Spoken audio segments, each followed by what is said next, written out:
Join me today on Meet Me for Coffee. It's one of the most talked about new rock acts out there from Louisiana. They're just so cool. It's a whole experience. It's not just a band. Under Black Sky with their debut Bad Blood. It's coming out this album October 24th, and their powerful new singles. Yeah, they've built a dark mythic world around their music. And we've got Onyx here today to dive into the story behind the sound. How's it going, man? Thanks for joining us. It is great. How are you doing this evening? I'm doing awesome, man. You guys came together in New Orleans or Nolans. How do you say it? Back in 2023.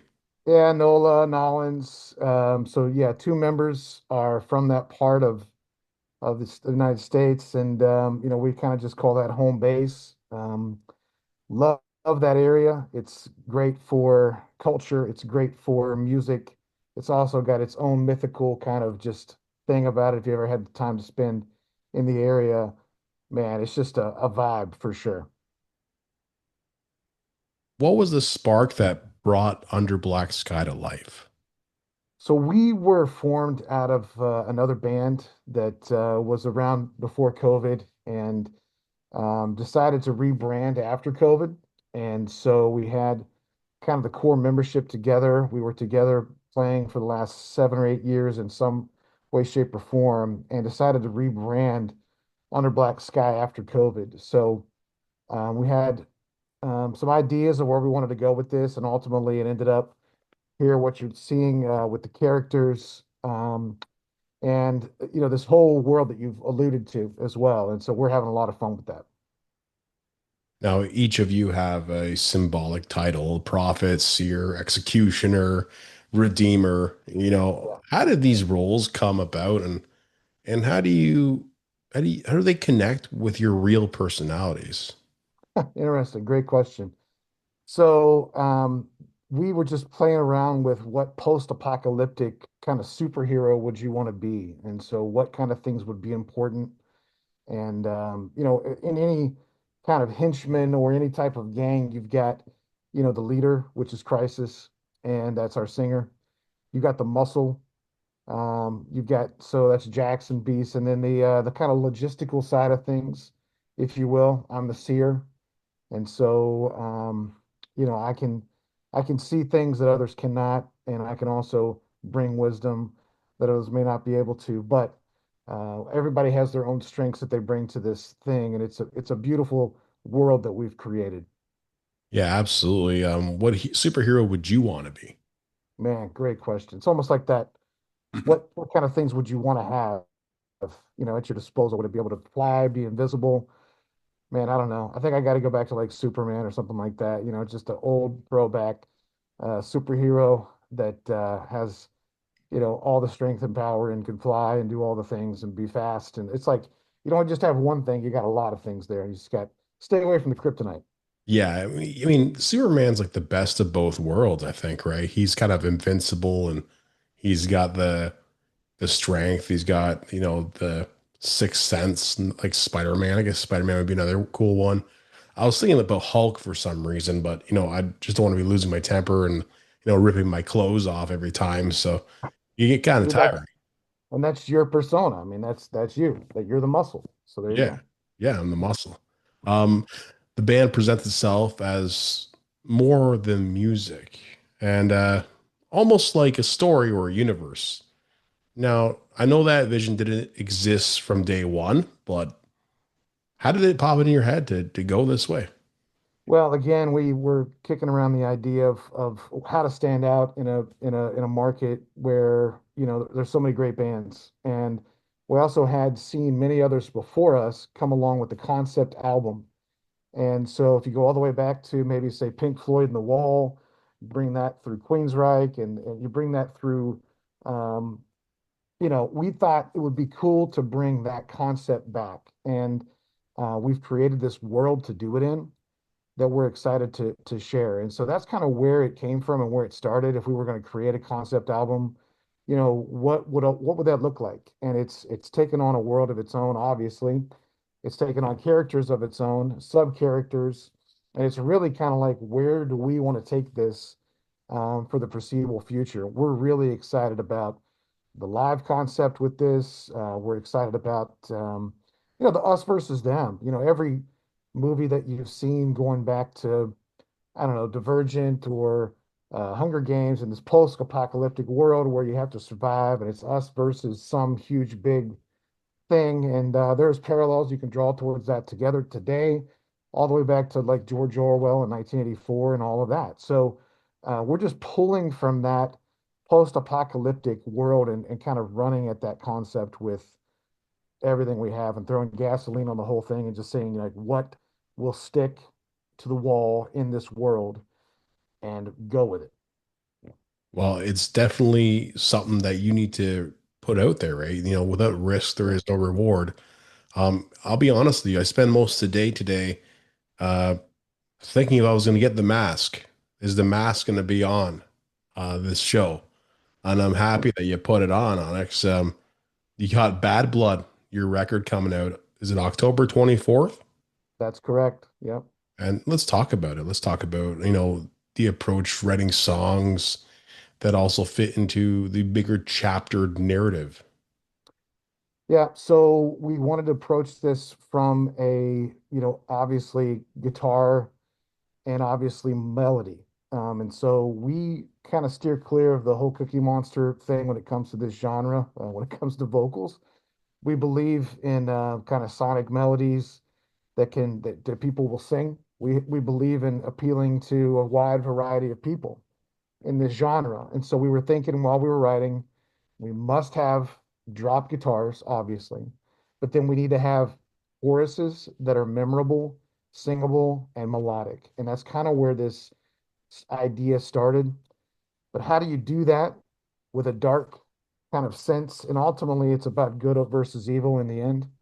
And so every song, if you were to pull just the words and look at the words, it's the battle going on inside of every single one of us. And so every single song that you look at is kind of that good wolf, bad wolf, or the devil on your shoulder, the angel on the other side of your shoulder kind of thing. And which side do you feed?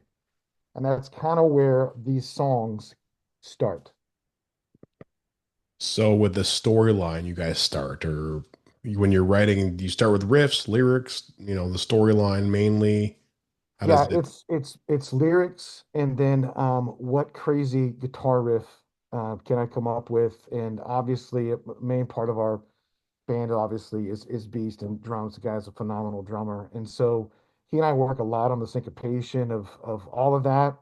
And then Jack's bass player bringing in just the low end growl on his bass. And then obviously Onyx and I, or sorry, Crisis and I are working on melodies and harmonies and things like that that we can incorporate too. And so it's about, there's so many people that want to just kind of put people in a box, if you will, for a genre and say, oh, this is new metal or this is this or this is that.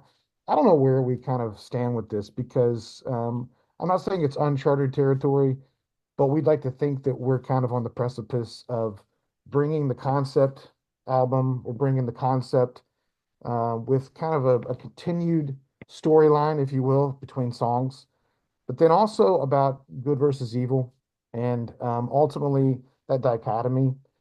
So as we're writing, it's like, what are you going through? What kind of stuff are you working through?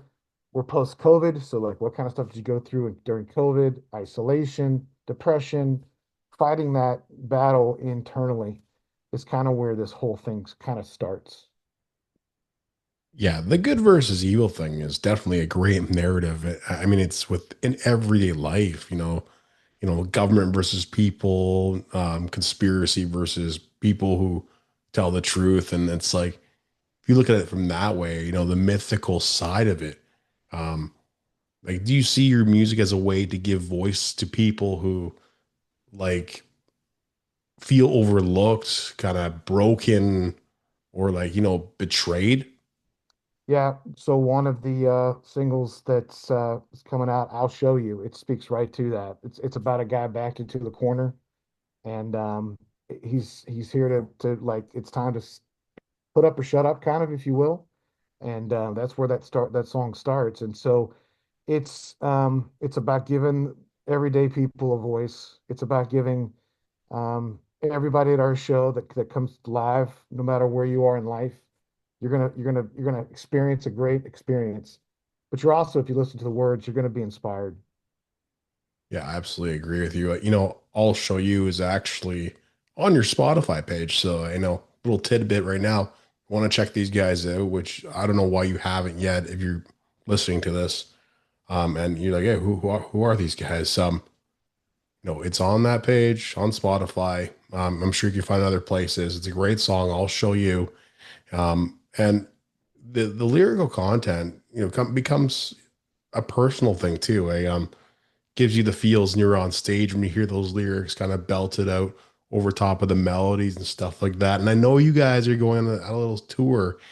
It's called the Undead Road Tour. It kicks off when?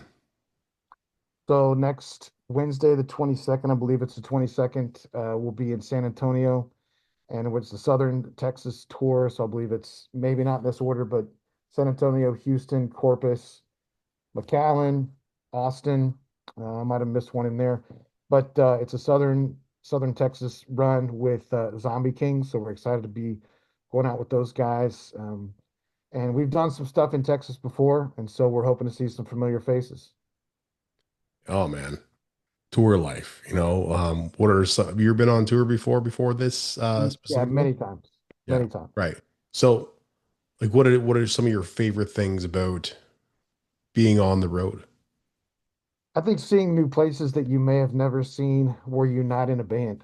There are cities and there are places even in Canada. We did a run with Fozzy, so Chris Jericho. If you're aware of those guys, we were with them a few years back, and that was before we rebranded to Under Black Sky. And so there were just parts of the world and the continent that I would have never seen. I don't know why we decided to tour Canada in December, but we did, and we toured across the entire country, it's the That's bad entire, news bears, man. we started in Arnprior and ended up like out in Calgary. So like the Oh my God. entire, pretty much, so, I think it's the camaraderie with the guys. It's the stories. It's the, finding the food at whatever time at night when you can and doing things that you would never have done normally in regular, life for the most part. It's seeing places that you would have never seen. It's being behind the stage, having that badge and being able to kind of have access for the evening to that venue and say, okay, cool, this is what it's like to be a rock star. Absolutely. I mean, it's pretty hard to fill a stadium, but it's nice to see a venue that's full and a band that takes you out under their wing and shows you the ropes a bit, right? I mean, Yep. I was talking about this specific preference when performing, because I've performed many times with a band. Like, I prefer, would I prefer to perform on a stage or at like a small venue on the floor with people around you? My answer to that would be, and is still, and has always been on the floor. I don't know why the energy is much greater. You're able to kind of bond with people there. There's just so many cool and weird setups when you're on tour. Sometimes you get to if you were a smaller band, you end up playing like a little stage, and um, kudos to every band that goes out there and tries to make a living because you don't know what you're working with day in, day out, right? No, that's right. One night, for example, we played at a venue in Arnprior where I think we had to carry all of our gear up like literally 3 flights of stairs. There was no other way to do it. Um, this was before our bass player went with the Tech 21 route. Are you a bass player? How'd you know? Yeah, well, I could see it behind you. Yeah, yeah. So You- he had the whole Ampeg set up, and we were like, dude, you've got to figure something out because, we're carrying this Ampeg, 812s up this 3 flights of stairs, up and down. And, I've got a Helix, Line 6 Helix, so it's in a backpack. And I'm like, dude, you got to get on board with the digital side for things like this, just as a fly rig or something like that. But, you know, for example, that stage that night, we could barely move. And then the next night we played, I think, it might have been a night or two later in Winnipeg at a massive theater. And it was kind of a Chris Jericho homecoming show, if you will, but a massive stage. I mean, it was amazing difference, you know.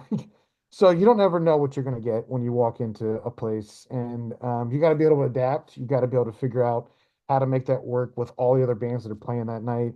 Yeah, so you learn a lot, and you know, it's a fun experience, and you become more seasoned, obviously, the more you do it. Those 810s sound amazing. When I know they you, do. would I rather rip one of those or rip my back in half? I'm not sure. Well, go to Arm Prior. I'll give you Yeah. the name of the venue after this. Well, there's a few venues around here, even the Alamo Combo, like, carrying a 410 up that stairs. Like, I can't even imagine. I was exhausted, right? Yeah, yeah, There's so much more than just playing. There's the practicing, there's the saving of money, there's the collaboration between members to reach a goal. There's yeah. so much going on, and There people really don't is. realize that. And I was talking to like my kids like earlier today and telling them that the music business is forget about all these people you see on TV that are like multi-billionaires and stuff like that. There's just so much that goes into performing that some of these people will not even know about, like being in a band. Like it's like almost a full-time job or part-time job, depending on what kind of band you are. Right. Huge commitment, not just from the members, but the families as well. Everybody's got to buy in. So, Yep. it's a very big thing because you have to miss birthdays and all Yep. these big events. And you know what? It's amazing to talk to a band that, is I think is going to hit the next level, man. Where do you see chapter two of Under Black Sky heading? Can we expect another transmission at some point? Yeah, I think you'll see something. I can't give you a date on it because we are just now getting ready to release, you know, the first album coming out the 24th. So letting you know about chapter two, I'm not sure on that yet. I cannot speak to that. I think beyond this run, you know, we're looking at you know, some shorter runs probably in the spring, and then we're looking to really hit the festival circuit and make that a goal for this year, which means we had to start that process, you know, months ago, which we have. So having the conversations with the right people, getting, you know, things like this happening, making sure, you know, all the social media stuff is being hit, making sure we're good at all of our editing for CapCut and everything else that we're using out there to put on social to kind of just get the word out. You know, like there's like you talked about full-time job, like, you know, it's you end up finding and learning things about yourself and about whatever you got to do to make all that happen. And you have a massive respect for influencers, if you will, that have already figured that out and done that. And so when you're trying to climb that mountain, you know, it's interesting, you know, what you learn along the way. Yeah, absolutely. This is called Me for Coffee. Can you drink coffee in that mask or you have to take it off? Yeah, there's no way to drink coffee in this mask. We'll have to give you an IV to get it going, Yeah, man. yeah, Onyx, it's been a pleasure, man. I definitely dig this band. I think that there's some big momentum coming. I can hear this on Sirius XM. I can hear it everywhere. Thank you so much, brother. man. Thank you.